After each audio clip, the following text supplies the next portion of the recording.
Pastor Praveen పగడాల మృతిపై అనేక అనుమానాలు వ్యక్తం చేస్తున్నారు కుటుంబ సభ్యులు. సోదరి శ్రీదేవి ఉన్నారు, వాళ్ళతో మాట్లాడదాము. చివరిగా ప్రవీణ్ పగడాల ఎప్పుడు మాట్లాడారు మీతో? ఆయన రోజు మాట్లాడతారండి. మాకు ప్రోగ్రామ్స్ ఇవి ఉంటాయి చర్చికి సంబంధించినవన్నీ. ఆ ప్రోగ్రామ్స్ విషయంలో మేము ఎప్పుడు ఫోన్లో మాట్లాడుతుంటాము. కలిసినప్పుడల్లా మేము మాట్లాడుతూ ఉంటాము. అంటే ఇన్సిడెంట్ జరగక ముందు ఎప్పుడు మాట్లాడారు, ఏమని మాట్లాడారు మీతో? సండేనే మాట్లాడారు, సండే ఈవినింగ్ మాట్లాడారు. ఎట్లా ఈ షెడ్యూల్ అనేది, తర్వాత రాబోయే ఇది గుడ్ ఫ్రైడే రోజు ప్రోగ్రామ్స్ ఇవన్నీ కూడా నాతో మాట్లాడారు. ఎట్లా చేయాలి అనేది కూడా మాట్లాడారు. అంటే ఒక కుటుంబ సభ్యురాలిగా, ఒక సొంత సోదరిగా మిమ్మల్ని ఎంతో ఆదరిస్తూ ఉంటాడు. అటు ఫ్యామిలీ కూడా ఎక్కడికి వెళ్ళినా తీసుకెళ్తూ ఉంటారంట. ఏంటి అసలుకి ఏమేమి విషయాలు మీతో షేర్ చేసేవాళ్ళు ఎక్కువగా? ఫ్రెండ్స్ని కలుస్తాము, క్లోజ్నెస్ని బట్టి. ఇంకా అంటే పర్సనల్స్ అంటే మాకు సంబంధించిన విషయాలు మేము మాట్లాడుకుంటాము. సో అంతకుమించి ఏమి ఎక్కువ ఉండదు. సరదాగా గడుపుతాము. ఎప్పుడైనా టైం దొరికితే సరదాగా గడపడానికి, మాట్లాడడానికి, కలవటానికి వెళ్తాము. సోషల్ మీడియాలో పోస్టింగ్ కావచ్చు, లేదంటే బహిరంగంగా కూడా చాలా వేదికల మీద తను నాకు ప్రాణహాని ఉంది అని చెప్పారు. సో అదే జరిగి ఉంటుందా? ఎవరైనా కుట్రపూరితంగానే తన మీద దాడి చేసి ఉంటారు? అంటే ఆయన పబ్లిక్లో మాట్లాడుతున్నారు, నిజాన్ని సత్యాన్ని ఆయన ప్రపంచానికి తెలియజేస్తున్నాడు. సో మన దేశం నిజం మాట్లాడితే ఊరుకోదు, నచ్చదు కదా. ఏదైనా యథార్థంగా మాట్లాడే వాళ్ళని ఎవరిని ఉంచరు. చాలామందిని ఆల్రెడీ పట్టున పెట్టుకున్నారు. సో అట్లాగే గ్రహం స్టైన్ కూడా మంచిగా మాట్లాడారు. ఆయన ఎవరికి దేశానికి ఆయన హాని చేయలేదు. దేవుని మాటలు చెప్పాడు, దేవుని ప్రేమను చూపించాడు. ఆ ప్రేమని కూడా కాల్చేశారు. నిలవన ఎంత క్రూరమైనటువంటి లోకంలో మనం ఉంటున్నామంటే, చిన్న బిడ్డలు ఏం చేశారండి? తల్లిదండ్రులు ఏదో చెప్తున్నారు, బిడ్డలను కూడా అంత సజీవ దహనం చేశారు కదా. ఆ కారులోనే కొంచెం కూడా కనికరం లేదా? వాళ్ళకు కూడా బిడ్డలు ఉన్నారు కదా, చేశారు. ఎవరేం మాట్లాడలేదు. ఇదే ఇలాగనే వచ్చారు. 2 రోజులు, నెల, 1 సంవత్సరం మాట్లాడుకున్నారు. తర్వాత ఇప్పుడు వాళ్ళు ఎక్కడున్నారో, వాళ్ళ భార్య ఎట్లా ఉందో, వాళ్ళ పిల్లలు ఎట్లా ఉన్నారో సమాజానికి ఎవరికీ పట్టదు. సో ఇప్పుడు కూడా ఇదే. ప్రతిసారి కూడా క్రైస్తవుల్ని హింసించినప్పుడల్లా కూడా అది నిజమో అబద్ధం అనేది తర్వాత సంగతి అయితే, కానీ ఆ 2 రోజులు ఉంటుంది అంత టెన్షన్ వాతావరణం, అందరు సానుభూతి ఆ టైప్లో ఉంటుంది. 1 నెల తర్వాత ఎవరు ఉండరు. వాళ్ళు ఎక్కడున్నారు, వాళ్ళు ఏం చేస్తున్నారు, వాళ్ళ కుటుంబాన్ని, బ్రెడ్ విన్నర్నే తీసేసినప్పుడు వాళ్ళ ఫ్యామిలీ ఎంత సఫర్ అవుతుంది. అవన్నీ కూడా ఎవరికి అవసరం లేదు. నిజం మాట్లాడినప్పుడు ఖచ్చితంగా ఆ మనిషి మీద ఎట్లయినా చంపాలనే చూస్తారు. ప్రవీణ్ పగడాలకి గతంలో కూడా ఆడియో కాల్స్ రూపంలో చాలామంది చంపేస్తామంటూ బెదిరింపు కాల్స్ కూడా వచ్చాయి. ఆ పర్సన్స్ నేమ్స్ ఎప్పుడైనా చెప్పారా? ఎవరి మీద మీకు అనుమానాలు ఉన్నాయి? ఆయన ఎప్పుడూ చెప్తూనే ఉంటారు, ఇట్లా ఉన్నాయని. మాకు అందరికీ కూడా తెలుసు ఆయన గురించి. ఆయన చెప్తున్నారు, మాట్లాడుతున్నారు. అంటే అదే రోజు బైక్ మీద వెళ్తున్నటువంటి టైంలోనే ఈ సంఘటన అంతా కూడా జరిగింది అని చెప్తున్నారు. ఎప్పుడు బైక్ మీద వెళ్తూ ఉంటారా అలా ఒంటరిగానే, లేదంటే ఏదైనా కాల్ వచ్చిందని చెప్పి వెళ్ళారా? ఆయన ఎప్పుడు మామూలుగానే క్యాజువల్గా వెళ్తూ ఉంటారు బయటికి, అట్లానే వెళ్ళారు. కొంచెం బండి అవసరం ఉండి ఆ ప్రాంతంలో తిరగటానికి అవకాశం ఉంటుంది, ఈజీగా ఉంటుందని వెళ్ళారు. ఆ రోజు ఒంటరిగా పోవడం ఆయన చేసిన మిస్టేక్. ఇప్పుడు జస్టిస్ అంటే ఏం కోరుకుంటారు? ఒకవైపు కుటుంబ సభ్యులు కూడా మాట్లాడడానికి ఇష్టపడడం లేదు. అంటే ఏమైనా ఇబ్బందులు ఉన్నాయా వాళ్ళకి? జస్టిస్ మేము కోరుకున్నా కానీ మాకు ఎవరు ఇవ్వరండి. జస్టిస్ ఎక్కడ దొరుకుతుందో చెప్పండి. ఒక చిన్న కేసు ఏదైనా ఫైల్ చేస్తే దాన్ని కేసుగా ఇది అన్యాయం జరిగిందని ఎవరైనా మాట్లాడతారా? పొలిటికల్ ఉంది, పొలిటికల్ లేకపోతే మనీ పవరు, పొలిటికల్ పవరు, లేకపోతే ఇవే చూస్తున్నారు కదా. సో మ్యాన్ హ్యాండిల్ చేస్తున్నారు. ఎవరిచ్చారు ఈ రైట్? ఎక్కడ న్యాయం జరుగుతుంది చెప్పండి. మేము అడుగుతాము, మాకు ఇది కావాలి, మా డిమాండ్స్ ఇవన్నీ అడుగుతాము. అదేమన్నా చేయగలరా? మీరేమన్నా మాకు హాని ఇవ్వగలరా? ప్రభుత్వం ఏమైనా హాని ఇవ్వగలదా? ఇచ్చిన మాటని ప్రభుత్వం ఏమైనా నిలబెట్టుకోకూడదా? అడగడం వల్ల ఏం ప్రయోజనం? మాకేముంటుంది? మమ్మల్ని ఎవరు వచ్చి మమ్మల్ని కాపాడుతారు? ఎవరేం చేస్తారు? మనిషినే తీసేసినప్పుడు ఎవరేం చేయలేరు. కానీ నేను ఒక క్రిస్టియన్గా మా బైబిల్ చెప్పినది ఏంటంటే, సాటి మనిషిని క్షమించమని చెప్పాడు. దేవుడి చేతిలో పడడం భయంకరం. సో మేము అదే బిలీవ్ చేస్తున్నాం. బైబిల్లో ఒక మంచి స్టోరీ ఉంది. ఫస్ట్ జనరేషను కయ్యూను హేబెల్ అని. ఆ కయ్యూను హేబెలు వాళ్ళ అర్పణలు తీసుకొచ్చి దేవుడి దగ్గరికి తీసుకొచ్చారు. వాళ్ళల్లో వాళ్ళ అన్న అర్పించిన అర్పణ తనకి ఉన్న దాంట్లో ఏదో మిగిలిపోయింది తీసుకొచ్చి ఇచ్చాడు. హేబెలు తనకు కలిగింది శ్రేష్టమైన దాన్ని దేవుడికి ఇచ్చాడు. తను ఏదైతే దేవునికి ఇవ్వాలో, ఏదైతే బెస్ట్ ఇవ్వాలో, ఏదైతే ఫస్ట్ ఫ్రూట్ ఇవ్వాలనుకున్నాడో అదే ఇచ్చాడు. అది ఇచ్చినప్పుడు అది దేవుడు స్వీకరించాడు. అంటే ఏదైనా ఒక గిఫ్ట్ ఇస్తే మనం హృదయపూర్వకంగా ఇచ్చినప్పుడు అది తీసుకుంటారు. అట్లాగే ఇది కూడా స్వీకరించాడు, దేవుడు స్వీకరించాడు. అది ఆయనకి ఈయనకి ఉన్న మధ్యలో ఉన్న సంబంధం. కానీ అన్న ఓర్వలేక ఏం చేశాడు, తమ్ముడిని నరికి చంపాడు. దానివల్ల ఏమన్నా లాభం కయ్యూన్ అని ఆయనకు వచ్చిందా? రాలేదు. సో అక్కడ ఏం జరిగిందో ఎగ్జాక్ట్గా మాకు సిచ్యువేషన్ తెలియదు. బయట పబ్లిక్ మీడియా మాట్లాడేదో మేము విన్నాం కానీ మాకు తెలియదు. కానీ అక్కడ ఎలా హింసింపబడ్డాడు, నిజంగా అది యాక్సిడెంటా లేకపోతే నిజంగా ఎవరైనా హత్య చేశారా అవన్నీ కూడా మాకు తెలియదు. కానీ ఆ సిచ్యువేషన్లో మీరు అన్నట్టే, మీడియా అన్నట్టే, యూట్యూబ్లో మాట్లాడుతున్నట్టే ఒకవేళ ఆయన హత్య చేసినట్లయితే ఆ రక్తం పోయి మొరపెడుతుంది. మనుషులం కాదు, దేవుడి చేతిలో పడ్డం భయంకరం. ఎవరైతే పని చేయించారో, చెయ్యాలని ప్లాన్ చేశారో, దీంట్లో ఇన్వాల్వ్ అయ్యారో, ఐడియాస్ ఇచ్చారో, ఇవన్నీ కూడా మేము చూడట్లేదు, కుటుంబ సభ్యులు చూడట్లేదు. కానీ దేవుడు చూస్తున్నాడు, దేవుడు న్యాయవాది.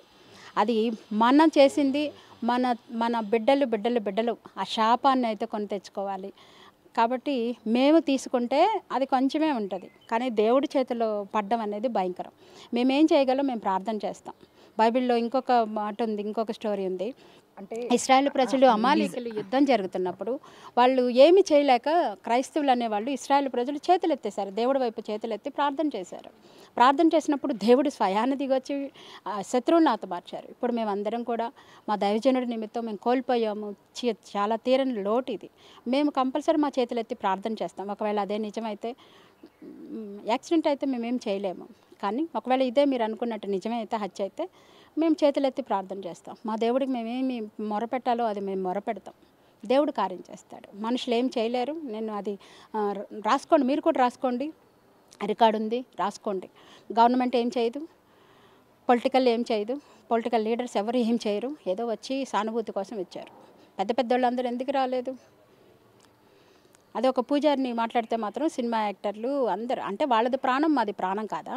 వాళ్ళకి ఏమన్నా నీళ్ళు వస్తాయా? లేకపోతే మాకేమన్నా నీళ్ళు వస్తాయా? వాళ్ళకి ఏమన్నా బ్లడ్ వస్తుందా? ఏంటి డిఫరెన్స్ ఏమన్నా ఉందా? చెప్పండి. ప్రవీణ్ పగడాల ఎంతోమందిని దత్తత తీసుకొని వాళ్ళకు ఒక లైఫ్ని ఇచ్చారు అని చెప్తున్నారు. ఎంతమందిని దత్తత తీసుకున్నారు? వాళ్ళు నిన్న వచ్చారా? అసలు ఎలా ఉన్నారు? అందరూ వచ్చారు. ఆయన దగ్గర సహాయం పొందిన వాళ్ళు అందరూ వచ్చారు, చూశారు. ఆయన దగ్గర మేలు పొందిన వాళ్ళు అందరూ కూడా వచ్చారు. దేశం మొత్తం కదిలొచ్చిందంటే దాన్ని బట్టే మనకు అర్థమవుతుంది ఆయన ఎంత ప్రజలకు మేలు చేశాడు అని. ఎంతమంది పిల్లల్ని దత్తత తీసుకున్నారు?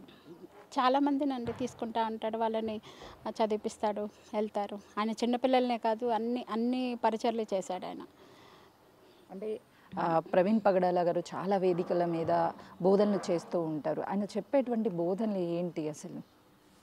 ఆయన దేవుని రాజ్యం కట్టడం. మా యేసుప్రభు మాకేం చెప్పాడో, దేవుని ప్రేమను చూపిమన్నాడు. ఆ సిలువలో పలికిన మాటలు ఏవైతే ఉన్నాయో, ఏవైతే ఆయన చెప్పాడో అదే ఆయన చెప్పాడు. దేవుని రాజ్యం కట్టండి, మనకు హాని చేసిన వాళ్ళని క్షమించమని యేసుప్రభు చెప్పాడు.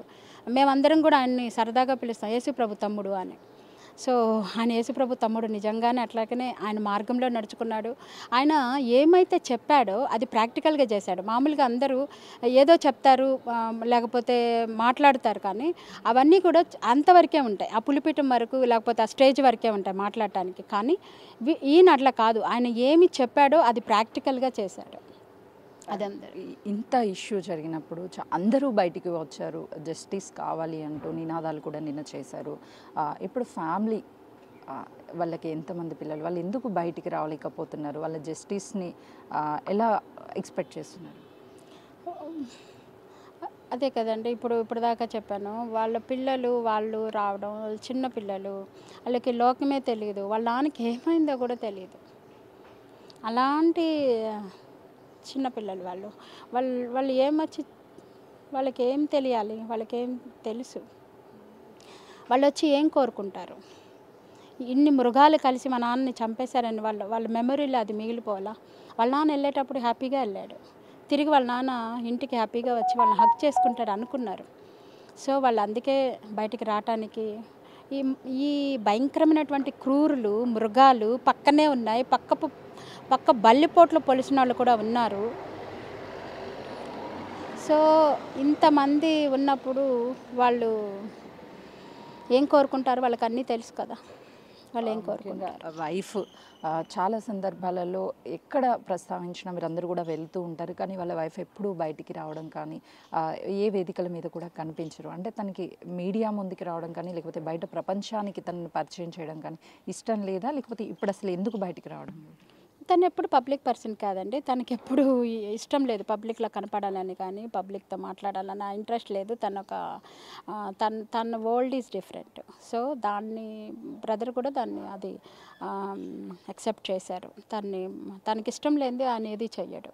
సో తన ఇష్టాన్నే తను ఇష్టంగా చేశాడు. తన ఫ్యామిలీని ఎప్పుడు ఇబ్బంది పెట్టాలనుకోలేదు. తనకు కూడా ఉంటుంది కదా వాళ్ళ ఫ్యామిలీ మెంబర్స్ బయటికి రాకూడదని, సేఫ్టీ కూడా ఉంటుంది కదా, అందుకే ఇప్పుడు బయటికి వచ్చి న్యాయం కోసం కానీ లేకపోతే బయట ఎందుకు మాట్లాడలేకపోతున్నారు? ఏమైనా ప్రాణహాని ఉందనా, లేకపోతే దాని వెనక అంటే ఇప్పుడు మీరే చూస్తున్నారు. ఏ న్యాయం జరిగినట్టు నాకు ఒక్కటి చూపించండి.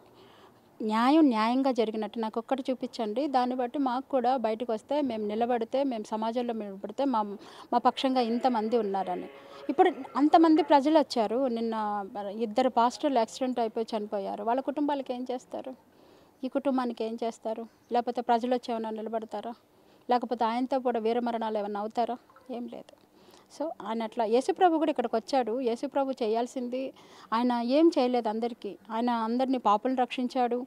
గుడ్డి వాళ్ళని, కుంటి వాళ్ళని, మోగవాళ్ళని అందరినీ స్వస్థపరిచాడు. తీసుకుపోయి చంపేశారు పక్కనున్న వాళ్ళే, తన శిష్యులే. తను 12 మంది శిష్యులు యేసుప్రభుకి. 12 మంది శిష్యుల్లో నమ్మకంగా ఉండేవాళ్ళే కత్తిపోటు పడిశారు, తన శిష్యుడే. సో అట్లాగే ఇది కూడా చేశారు. ప్రవీణ్ పగడాలతో వాళ్ళ భార్యకి చాలా గుడ్ మెమరీస్ ఉంటాయి. వాటన్నిటినీ కూడా తట్టుకొని ఇప్పుడు ఇక లేరు అన్న విషయాన్ని జీర్ణించుకోలేకపోవచ్చు. ఎక్కువగా ఎలాంటి మెమరీస్, మీరు కూడా చాలా దగ్గరగా ఉండి చూసినటువంటి వ్యక్తులు కాబట్టి ఏం చెప్తున్నారు ప్రస్తుతం ప్రవీణ్ పగడాల మిస్సెస్?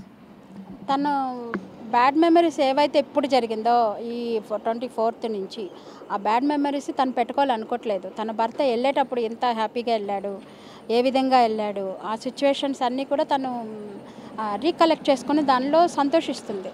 నాకు అవి చాలు, ఇప్పటి వరకు ఉన్న మెమరీస్ అన్నీ కూడా నాకు అవి చాలు. సో నాకు ఇంతవరకే ఉంది.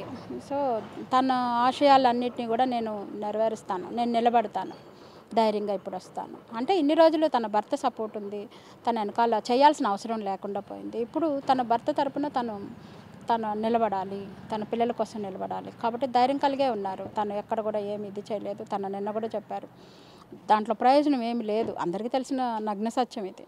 నిలబడడం వల్ల, బయటికి రావడం వల్ల దాంట్లో ఏం ప్రయోజనం లేదు.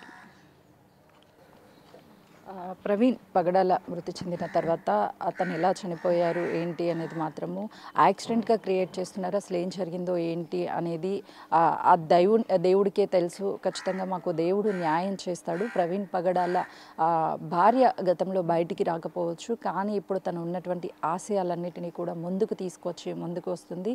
కానీ ఎవరైతే ప్రవీణ్ పగడాలని హతమార్చారో ఆ వ్యక్తులకి దేవుడు శిక్షిస్తాడు, మాకు నమ్మకం ఉంది అని సిస్టర్ శ్రీదేవి చెప్తున్నారు. కెమెరామెన్ శ్రీనుతో సుజాత, హైదరాబాద్.